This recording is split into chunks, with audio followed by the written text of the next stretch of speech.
In Panama, you don't have that going on. You've got just your normal, typical type of appreciation in the marketplace, but we don't even count on appreciation. We're looking for forced appreciation with like pre-construction or mid-construction, new stuff. Of course, rentals, vacation rentals, and long-term rentals. If you have market appreciation, that to me is just icing on the cake. But we don't bank on that because we can't control that. Nobody knows what tomorrow holds, so we don't make any claims to that. But when you look at the growth in Panama and the appreciation of the value of property in Panama, you have the same type of consistent growth over the years that you would normally see in countries like the United States.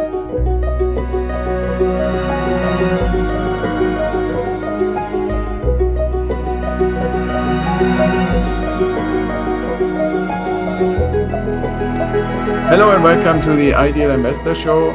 Back again for another episode, and today we have an awesome guest. Evie Brooks is with us, and she is a very international person, and I guess we are two international people, right? Like, I'm originally from Germany and live in the US, so welcome to the show, Evie. Well, thank you. I'm glad to be here. Yeah, awesome. So we always like to bring in interesting guests, and I don't know if anybody told you that about me, but I'm in the process of actually getting a little eco-friendly tiny house in the Freedom Village in Panama, which you might know about. Right? Nobody told me that. So I think that's a good segue to say, Evie, tell us a little bit about what you're doing, where you're doing it, how you're doing it. Okay.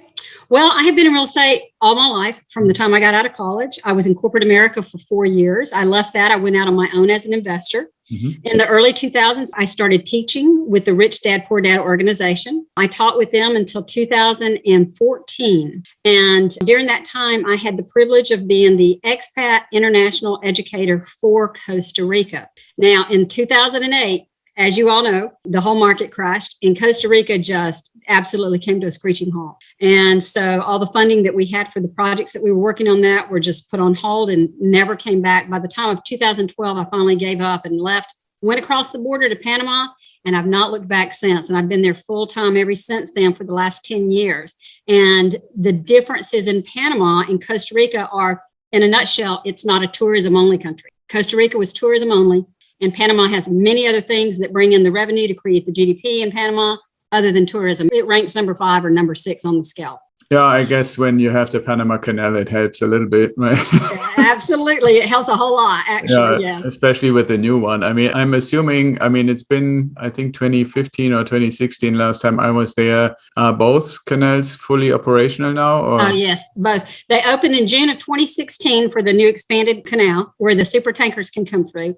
And the super tankers can pull in like 14,000 crates at a time, where the other ones prior to that could only carry 5,000. Yeah, I was actually, I still have like some cool pictures that we at the time, it was still already internet times, but we thought they were so cool that we actually printed some with these little, they're almost like railroad carts, right? That's what they are. Yes.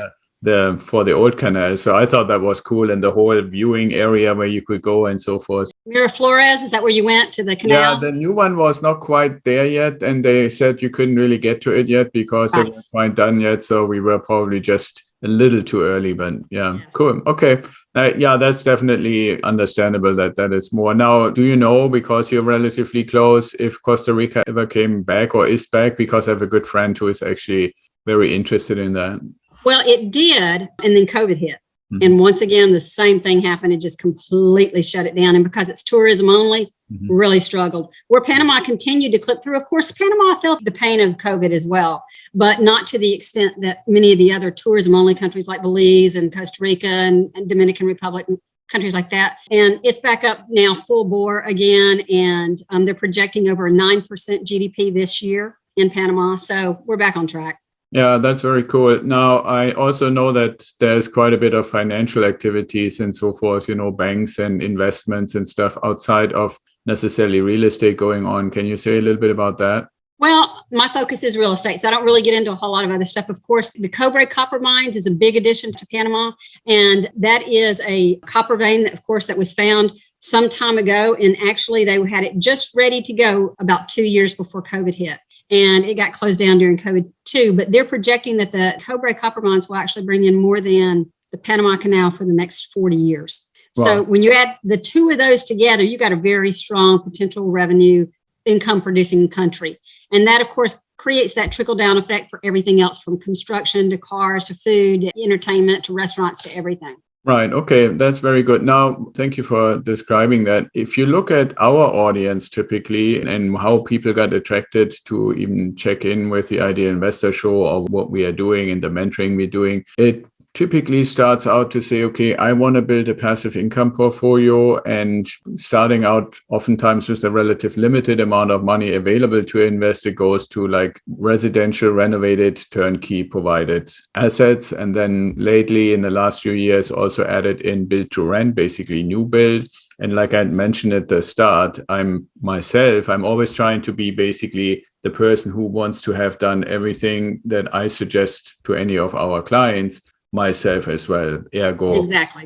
Doing the tiny house in Freedom Village, I have a little bit of coffee in a Boquete farm, and I have a little bit of cacao in Belize, so those kind of things that I know you're also in. From your perspective and with all this experience that you have, when somebody is committed, so to speak, to real estate and maybe some agricultural investments, and has done this so far mainly in the continental US, let's say, and you and I would want to make it juicy and interesting for them to do the international. How would you describe it? Why are those things worth considering? Well, there's a number of reasons. Right now in the US, the prices of real estate are absurd, and people are standing in line and making multiple offers, trying to beat the next person in line. I just put a house on the market this weekend. We had one open house on Saturday. We had a total of, I think it was 54 viewings.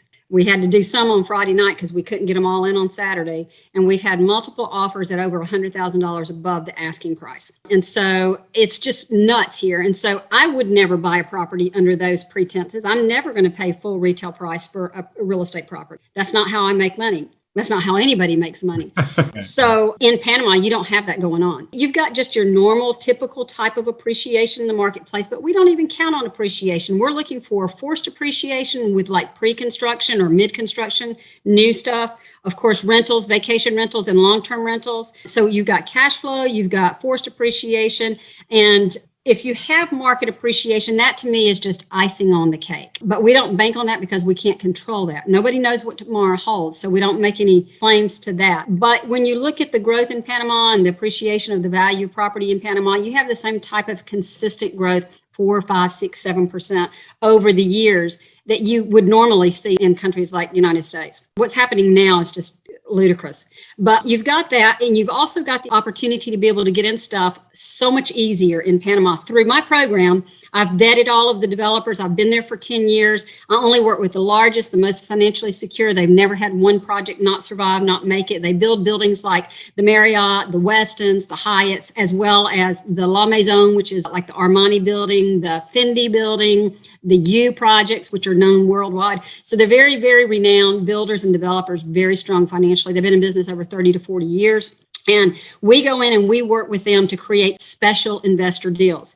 So number one, you don't have to have a credit report. Number two, you do not have to have tax returns. All you have to do is sign a contract and send the down payment. We like to get our down payments as small as possible so people can leverage. If somebody says, I have $250,000 to work with, instead of saying, let's buy one condo, I say, let's buy 5. We'll put $50,000 on 5. So you're going to have 5 times the income, 5 times the forced appreciation, 5 times the cash flow.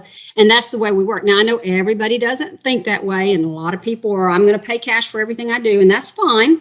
But if you want me to show you the bottom lines and how you can actually create wealth, then this is the way to do it. You can build a big portfolio faster. You don't have to qualify. Debt to income ratios are not a factor with the programs that we have put together with our developers. Yeah, that's very cool. Thank you for describing that, Evie. And I'm a big proponent. Anybody who knows me or anybody who works with us knows that I'm always preaching leverage. I really honestly believe, and I don't know if that is aligned with the rich dad, poor dad crowd, but absolutely. I believe leverage is a good thing if there is a value asset associated with it and not a consumer item, right? I mean, it's a huge difference if you buy like a car that loses 20% when you drive it off the lot, or you buy a piece of real estate that, at least right now, you said it's the same with the inflation. We're hearing 7-8%. So you don't even need to do anything in it over time, just by the value of money is increasing, at least at that rate of inflation, plus whatever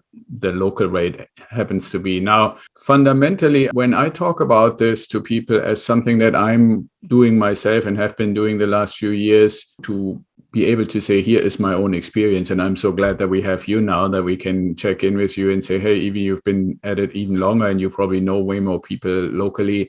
When you think about these leveraged deals, right, like whether they're 80-20s and 25-75, whatever the ratio is, some of the folks I'm talking to on our client side are a little concerned. Where's the money coming from? Is it like a bank like in the US, or how does that work? Is it different? You mentioned the qualification and the credit score aspect, but rates are, for example, always a big concern, right? It's just the developer financing programs that I put together directly with the developers. And they will only do these programs for 3 to 7% of an entire project. So if a building has, let's say, 200 units, and I get 7%, I'm going to have 14 units in that building that's going to be at a discounted rate for investors through our investor program.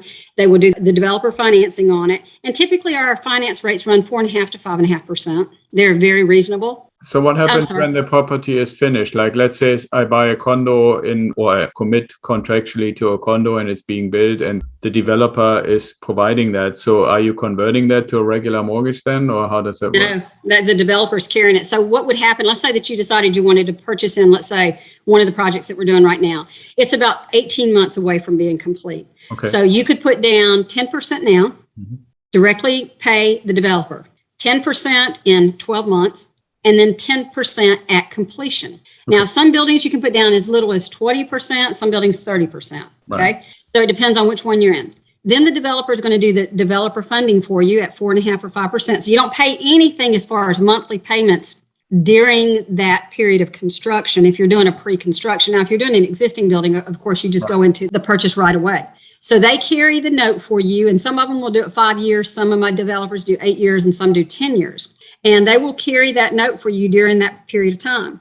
Now, most of them like to do interest-only payments for that period of time, but once each year, every 12 months, you'll pay down a principal balance. It just gives you more cash flow for the 12 months, and then you take some of that profit of that cash flow and pay down the next percentage. So typically the pay down is about 5% of the balance. So by the time you get through 5 years, if you had a 5-year note, you pay down 25%, well, you paid 30% down up front. So you only got 45% left, but the value of the project's gone up during that time. So it's actually less than that as far as what the equity in the project really is. Yeah. Is that basically the exit strategy, to say then I sell to get my hands on the equity, or is it just getting a new loan on the equity, or how are they going about it? It depends on the individual investor. And that's what we do, is we sit down with each individual investor and see what their plan of action is and what they want to accomplish. Some people are looking to get in and out within 3 to 5 years, which is fine. Some people are wanting to hold 5 to 10 years, which is fine. And then some are wanting to be legacy investments. They don't want to get out. And so we'll use the exit strategy that's appropriate for them, but they may find out that the exit strategy they think they want today in reality is not really what they want in 3 to 5 years from now. They want something different. So we sit back down and we look at their options and what's the best thing. But typically most people will go into it like, I only want to hold my properties in Panama for 4 to 7 years. That's it. And that's exactly how long I've held my properties. I've been in and out of so many properties, and I've still got, let's see, right now I've got 8 or 9 that I'm holding in Panama. And they're all for an investment, except for one, which is my personal one. And I'm selling the one I live in right now this year, because I'm going to be moving into a new building within the next 8 to 12 months. That's my goal, is to sell that one. So I keep everything moving. I don't want to hold anything long term. I want to be able to get in, get out, take the profits, and re-roll those back in. We call it hacking the pipeline. And that's how we do it. Yeah, that sounds interesting and really good. So can you say a little bit about the expectation on the cash flow?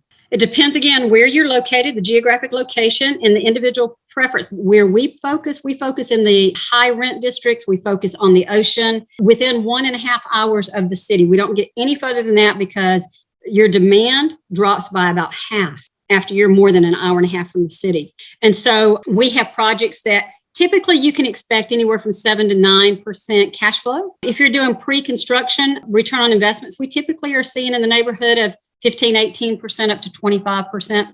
In some cases, we've seen 30% annually in those pre-construction projects.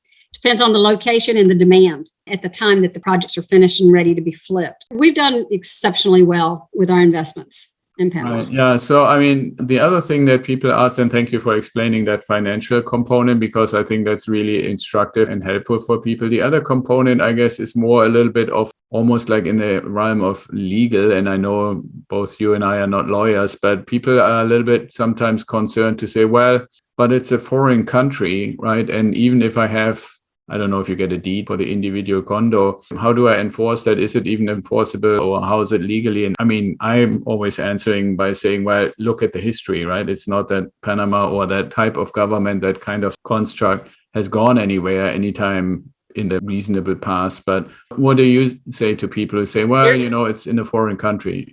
Yeah, it's actually easier than in the United States. When you sign that contract, that relays or conveys ownership to that project. You do get a title to the property when you've paid it off in full, but that contract is the ownership of it. And Panama is very investor friendly. They want investors from around the world to come in, people that's going to contribute to the country. And so they take care of us. They protect us. And it's almost identical to how you hold property in the United States. You can hold it in an LLC. You can purchase it in your IRA. Through an LLC, you have to have an LLC where the IRA is the beneficiary. Now, you can't live in that one, of course. Now, one thing I do want to say, you did say this, I'm not a CPA, I'm not a financial advisor, I'm a real estate educator. I'm not an attorney, so I can't give any type of legal advice or accounting advice. And of course, I can't give any guarantees. Now, we do have one project that has a governmental guarantee on it, is called a government subsidized housing program, where you can invest $50,000 to $65,000 into a property that's being built for the Panamanians. They're giving them a hand up, not a handout, to have a home ownership with a preferred interest program. And when they do that, they need 150,000 of them in the country right now. So they're building as fast as they can. And so with one of the developers that I work with, they really don't want to give these away for people to make money off of them or profits off of them, because the developers make so much from the government. But my developer that I'm doing this with, he's one of the many that's building these homes, because we bring them millions of dollars worth of business for these high rise, Class A type buildings, exquisite buildings like the Fendi building, the Armani building, the U projects, those types of things. I'm like, okay, if I'm going to bring you that, you're going to give me the bread and butter here too. Let our investors have that, because the government provides 11% guaranteed annual return on investment. So you just put in 50,000, you're making 11%, and it's paid out in 5.5% increments every 6 months. And you'll be in that project somewhere between 2 to 3 years, and you're out. Yeah, that's a great way to do something better than 0% on your savings account, right? Oh, yeah, I would agree. Right. Okay. So then the last thing that I kind of like had prepared as a question, even though I'm, like I said, investing there myself, is some people argue, or I've heard at least some people say, well, if I'm investing in something that is mainly for people to go and vacation in, how do I do this outside of those like 5-6 months when the weather is nice, when they have their rainy season and they have nasty weather and they have hurricanes or tropical storms and all that kind of stuff? Do you have some sort of a response to that? Yeah, of course you do. Panama is a warm country. It's warm all the time. Rainy season just means it's going to rain, but it's not monsoons like most people think in Central America. It's definitely not like Costa Rica. Costa Rica, when it rains, I mean, it rains. Panama is not that way, not in the city, in the areas that we are in. So we have renters all year round. Of course, our busy time is the high season, which is, December through May. But other than that, we still have renters that come in, and it's not just vacation rentals. It's long-term rentals too. So it depends on, a lot of people are like, I don't want vacation rentals. I don't want somebody different in here every few days or every few weeks. I want somebody to be here full-time, long-term, and take care of my property, because I'm going to move down there and live there in 3 years or 5 years as an expat. So our market really is expats, people that are looking to diversify their investments and get them out of their home country, and people that are looking for that plan B, or what I call my bug out plan. And that's been very popular for the last couple of years. Yeah, I totally see that too. And I personally actually believe, I've wrote a few articles about that too, that this, there were definitely no doubt a lot of negative things that came from the pandemic, whether you were looking at real estate or other areas and health and so forth. But I think one of the really significant changes that will impact people like you and me, helping others to develop this kind of passive income opportunity, or even kind of lifestyle change in a way, I believe this notion of I don't necessarily have to be in a specific location to provide my knowledge and services to anybody who is interested in it and is willing to pay for it. I think personally, if you ask me, I think it's going to stick way more than a lot of the so-called economists or social scientists are actually believing. And I don't think it's a matter of economy. I think it's more a matter of what people have now experienced in many cases for 2 years or more. I mean, I have clients outside of real estate where I've been providing services to them for more than 2 years, and I've never been in their office. I've never really met any one of them in person. And I believe, and based on what the feedback is, we're doing just as well as we did when we were coming and paying insane amounts of money for traveling just to sit in a meeting room, right? So absolutely, so true. Yeah, and that in this context, I wonder, and I'm betting a little bit that my little eco-friendly tiny home could be more than just for a week or 2 or 3 of vacation, but for people to say, you know what, can I get a 6-month contract or even a year? I want to, like you said, bug out, but not bug out in the sense of do nothing, but more like I want to just live in a nice location for a year, like Panama. And as long as I have a good internet connection, I'm good to rock and roll. How much do you see that happening? You wouldn't believe how much sight unseen purchases that we did in Panama during the COVID. And now I used to live in Panama literally 75% of the year. And my home, of course, I'm not Panamanian, is in Georgia. Yeah. And so I'm at home now more 75% than I am in Panama, 25% in Panama now. So we're seeing a lot of that. And I'll tell you what, my business has flourished with the Zoom and the online education and the mentorship and all that type of stuff, absolutely flourished since this whole COVID pandemic thing has started. And so you're absolutely dead on the money with that. Okay, cool. Yeah. And the last thing, I said that before, but I kind of, I lied a little. But one of the last things, let's put it that way, that I think is also interesting in this context of, you can live anywhere you have a strong internet connection, depending on the kind of service or the kind of work that you're providing. Can you say a word what opportunities people have for gaining residential status in Panama? Very simple. You can get in through a number of different ways. The easiest for the crowd that's nearing or close to retirement is what's called the pensionata. Mm-hmm. It's easy, it's fast. If you have $1,000, $1,200, if you've got a couple in retirement income, lifetime income, and you can prove that, you can get a visa through the pensionata program. That's all that's required. If you're younger, which a lot of younger people are coming to Panama now, and you're wanting to do an investment visa, it takes $300,000 invested into a piece of property. And you can invest into a property that maybe $500,000, just put $300,000 into it, let the developer carry the funding on the rest of it and get your visas. So it's very simple. You can get a visa depending on the type of visa that you want within 2 to 6 months. And that's about the timeline that it takes to get a residential visa, to have a residency. Now, to get your citizenship, of course, you have to be a resident for 5 years, and then you can get your citizenship after that. Yeah, and I haven't heard that to be that much of a push yet. I'm not like you said, not a CPA and tax advisor either. I don't know if that would potentially be beneficial. So before we kind of let Panama get some rest, I want to touch real quick on agriculture. I mean, I mentioned earlier, I have a little bit of interest in coffee and cacao, but I know that you're working in that too. I don't know if you would call that the second leg to stand on or however you would describe it, but can you tell the audience a little bit about that and what got you into it and why you like to have it?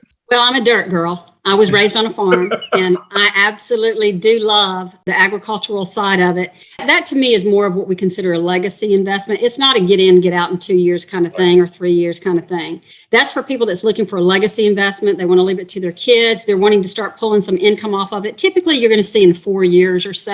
And it depends on what type of agriculture you get into. I really like the greenhouse agricultural, so all organic, whether it's melons or peppers or cucumbers or berries or whatever. I like that because you have control. You've got the climate control. You've got environment control. You mentioned earlier all of the weather issues. In Panama, you don't have all of the tornadoes and the hurricanes and the tsunamis and all that kind of stuff. What you have is you have rain. Yeah. And so you can either have too much rain or not enough rain. And those are going to be the two things that you're going to be more concerned about, especially with agricultural. If you're in the greenhouses, you don't have to worry about it. It's all done through drip irrigation, very controlled, all high tech. That's where I really like to focus is on that. But I also like to own hectares of whether I have limes, and that's what I'm in is limes. And we have quite a lot of land of limes in Panama because limes produce 12 months out of the year. It's, every single month of the year, where your mangoes and your pineapples and your other things, they'll produce 4 months out of the year or 3 months out of the year, 5 months out of the year, or something like that. So if anything were to happen, a drought or too much rain, flooding, whatever, you're going to have during that period of time that is harvest, then you lose that year, where with limes, you wouldn't lose that. So, a lot of people look at it all totally different. I haven't gotten into the coffee yet. I've been looking for a really good coffee program to bring to my investors, and I haven't really found one. Maybe you can give me some insight. Yeah, I'm happy to hook you up. And it's actually, when you go visit next time, you can actually visit the people and you can visit the farm and stuff like that. So that's pretty cool. And I'm not into what I'm about to ask, and obviously you haven't mentioned it, but some people have tried to pitch teak. Is that something that you have any opinion about? I have an opinion, but you don't want to hear it. Well, I have no teak, so you can go all over it. I cannot buy into it. I've never known anybody that's really made any money out of it. It takes so long. It's very damaging to the earth, the way that they have to, harvest and thin out and cull. And then when they're done, they have to completely, pull up the soil and start all over. The fruit trees, you don't do that. You cut the tree off at the base, you create scions, and you grow it again. And so you're not pulling up and destroying the earth surface and the topsoil and all of that. There's a lot of things about the teak that I'm not a fan of. And so I would not personally recommend that for anyone. Yeah. Okay, that's very good. You see, the reason I asked the question, I kind of suspected you would say this.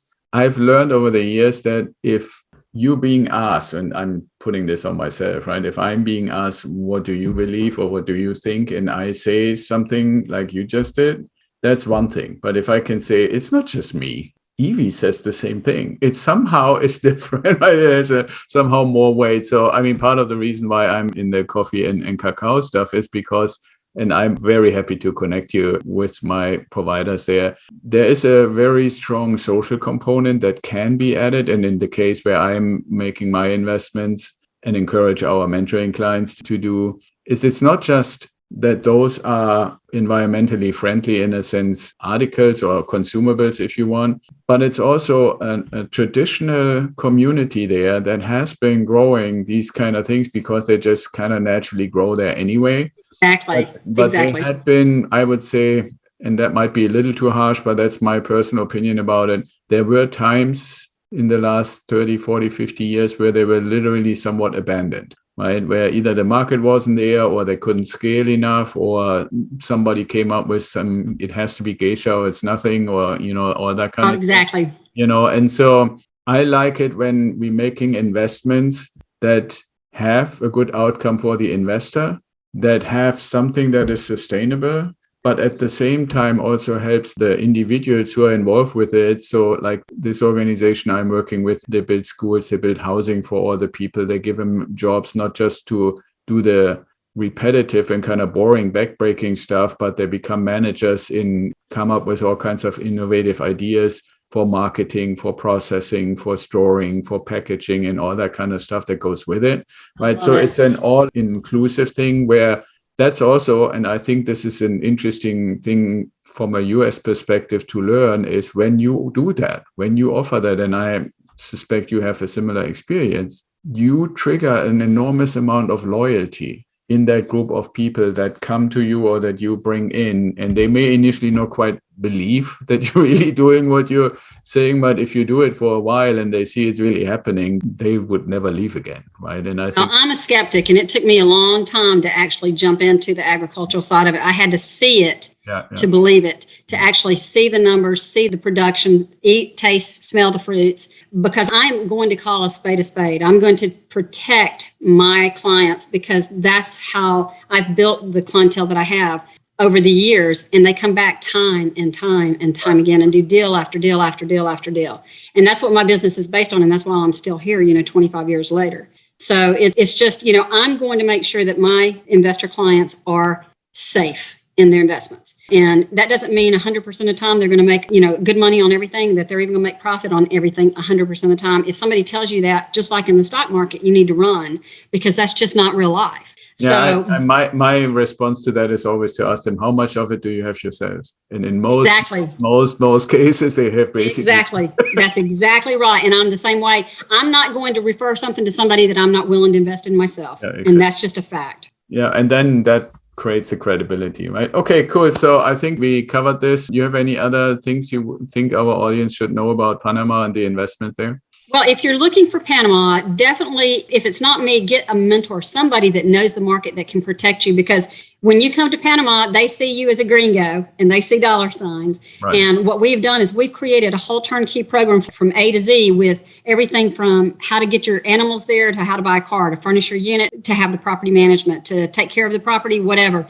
everything. And we do it as a service for our clients that are working with us, just to make sure that all the pieces of the pie have been handled and fulfilled on their behalf. And so we try to make sure that everybody that comes in is profitable. That's the reason that we do all the things that we do, because that success and that profit leads that client back again and again, like I just mentioned. So just make sure that if you're going to do it, that you get the right support, the right guidance. We do a lot of mentorship. We actually do private tours. We take you and we show you things, but we educate you as well. That's my background. I'm a real estate educator, been with the Rich Dad, Poor Dad organization for so long. It's my passion. And so I love educating people on how to be successful in real estate investing, whether it's in Panama or, Croatia or Lisbon. It doesn't make any difference. If you know what you're doing, as long as you have that knowledge, no one can take that away from you. Yeah, absolutely. And that's a wonderful summary. And I mean, that's partially why we got connected and aligned, because of the turnkey aspect of investing and what all the aspects are that belong to that. So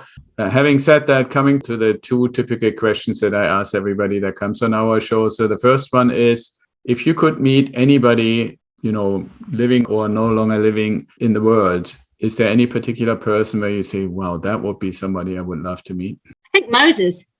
Moses, okay. And why would you like to meet Moses? Because I want to know how all those things happen and how the Red Sea parted and all those kind of things. Yeah. I have a lot of questions about that. Very good. Would you ask him if he actually really dropped any of those commandments? If he actually did what? Do you know if I think, was it Mel Brooks or something? There's this movie, right? Like where Moses... The 10 Commandments? Yeah. But he actually got 12 and then he dropped 2, so it became 10. Didn't know about that. Yeah, that's in the movie. I thought that was like a brilliant scene when the catches fire and he tries to go down the hill with all the commandments and then 2 get dropped. I never caught that. Yeah. You might want to find that on YouTube. I have to go back and watch that movie again. Yeah. Okay. So that's one. The other one is, Evie, if you had a time machine, you could go anywhere in time, forward, backwards. Where would you go and why? I'd go back to the Wild, Wild West. I love the Wild, Wild West. I love, like right now, Yellowstone and, all of the shows that are out, being out on the ranches and, just life back there was so simple and just so genuine. I would really love to experience that. So would you be like Evie Medicine Woman, or would you be? Yeah, Evie the Medicine Woman. That would be it. All right, cool. Well, yeah, that gives a good picture to our audience. Not everybody can see us, so they can now think, okay, how would Evie look in the Wild West? Okay, wonderful. So how can people get a hold of you if they say, oh, wow, that was inspiring. I want to get in touch with Evie and see if I can do something in Panama? I have a little opt-in page. It's just eviebrookspanama.com. And it's got a little video, just a few minutes, like 10 or 12 minutes. And you just put your opt-in information. If you want us to talk to you, I'll do a free consultation with you for 30 minutes. See if this might be right for you. If it is, what direction would be best for you. And then we'll start the process of, beginning to work together and put the business plan together and looking at a time for you to come to Panama if you want to do that. And we just start the process to help you move through, whether you want to get the visa or whether you just want to go visit or whether you just want to have a vacation, whatever it is, we'll help you figure that out. And then also my website just gives you overview information. It shows you some of our rental properties. That's mypanamavacationrealty.com. All right. Awesome. And we're going to put all those links and everything in the show notes so that people who are listening to us, they can find it. Anybody who sees us on YouTube can click on it and find it. All right. Well, wonderful. Thank you so much, Evie, for making the time, sharing all this wisdom and this great information. And I hope that a lot of people got inspired to not just look at their local market, but also look at the international opportunities out there. Me too. It definitely is a great way to expand that portfolio without having to run into all of the banking issues that you have here in the United States. Awesome. Okay. Well, thank you so much. Thanks for listening, and I hope you enjoyed today's episode of the Ideal Investor Show. More info and the links we mentioned during the show are in the show notes, or you can go to our website at idealwealthgrower.com and sign up for the Apple Podcast link. And if you like to talk to me, sign up for a strategy call. Hopefully you want to share what you learned with your network and bring more people in. We are really eager to hear your comments. And until next time, be well, stay safe, and ciao.